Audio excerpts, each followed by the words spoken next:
ಆ ಆಲೋಚನೆ ಬರೋ ಆಲೋಚನೆ ನಕಾರಾತ್ಮಕವಾಗಿ ನನ್ನ ಮನಸ್ಸನ್ನು ತುಂಬ ನೋಯಿಸುತ್ತೆ, ಕಾಡುತ್ತೆ, ತೊಂದರೆ ಕೊಡುತ್ತೆ ಅಂತ ಗೊತ್ತಿದ್ದರೂ ಕೂಡ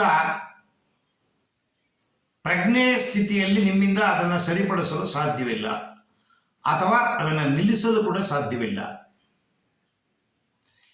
ಮತ್ತು ಹೇಗೆ ಬರೋ ಆಲೋಚನೆಗಳನ್ನು ಸರಿಪಡಿಸೋದು ಅಂತಂದರೆ, ಸಾಧಾರಣವಾಗಿ ಈ ಭಗವಂತ ನಿಯಮದ ಪ್ರಕಾರ ಉಸಿರಾಟ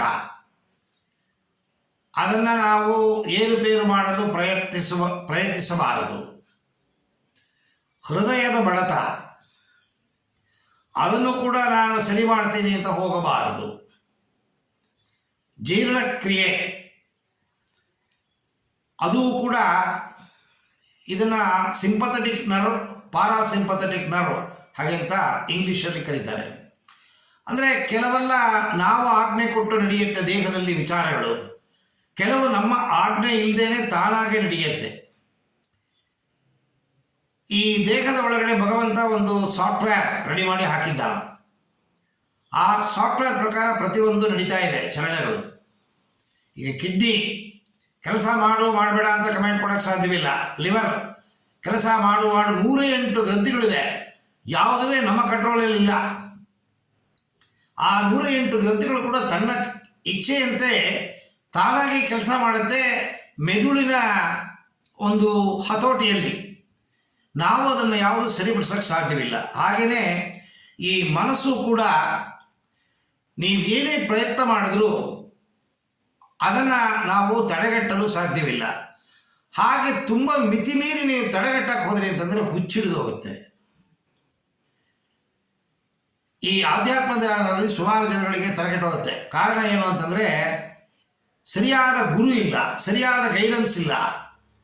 ಯಾವುದೋ ಯೂಟ್ಯೂಬ್ ವಿಡಿಯೋಗಳನ್ನು ನೋಡೋದು, ಯಾರೋ ಸ್ನೇಹಿತರು ಹೇಳಿದ್ರು ಅಂತ ಕಣ್ಣು ಮುಚ್ಕೊಂಡು ಕೂತ್ಕೊಂಡು ಬರೋ ಆಲೋಚನೆಗಳನ್ನು ನಾವೇ ವಾಲಂಟಿಯರ್ ಆಗಿ ಅದನ್ನು ನಿಲ್ಲಿಸೋದಕ್ಕೆ ಪ್ರಯತ್ನ ಮಾಡಿ ಆ ಆಲೋಚನೆಗಳು ನಿಮ್ಮ ಪ್ರಯತ್ನದಲ್ಲಿ ನಿಂತೋದಾಗ ಮನಸ್ಸು ಏರುಪೇರಾಗುತ್ತೆ. ಅದರಿಂದ ಧ್ಯಾನ ಅಂತನ್ನೋದೇ ಅದು ಇಂಗ್ಲೀಷಲ್ಲಿ ಹೇಳೋದಾದರೆ ಡೋಂಟ್ ಅಬ್ಸ್ಟ್ರಾಕ್ಟ್ ದ ಥಾಟನ್ನು ತಡೆಗಟ್ಟಬಾರದು. ಡೋಂಟ್ ಡೆಸ್ಟ್ರಾಯ್ ದ ಥಾಟ್, ಬರೋ ಥಾಟನ್ನು ಹಾಳು ಮಾಡಬಾರದು.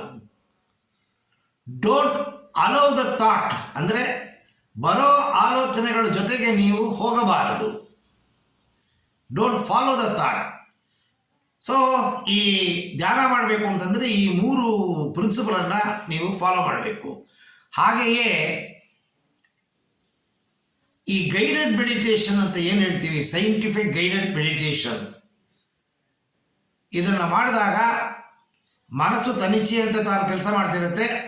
ನೀವು ಏನೋ ಬೇರೆ ಒಂದನ್ನು ಫಾಲೋ ಮಾಡಿಕೊಂಡು ನಿಮ್ಮ ಮನಸ್ಸನ್ನು ಶಾಂತಿ ಮಾಡ್ತೀರ. ಸೊ ಇದು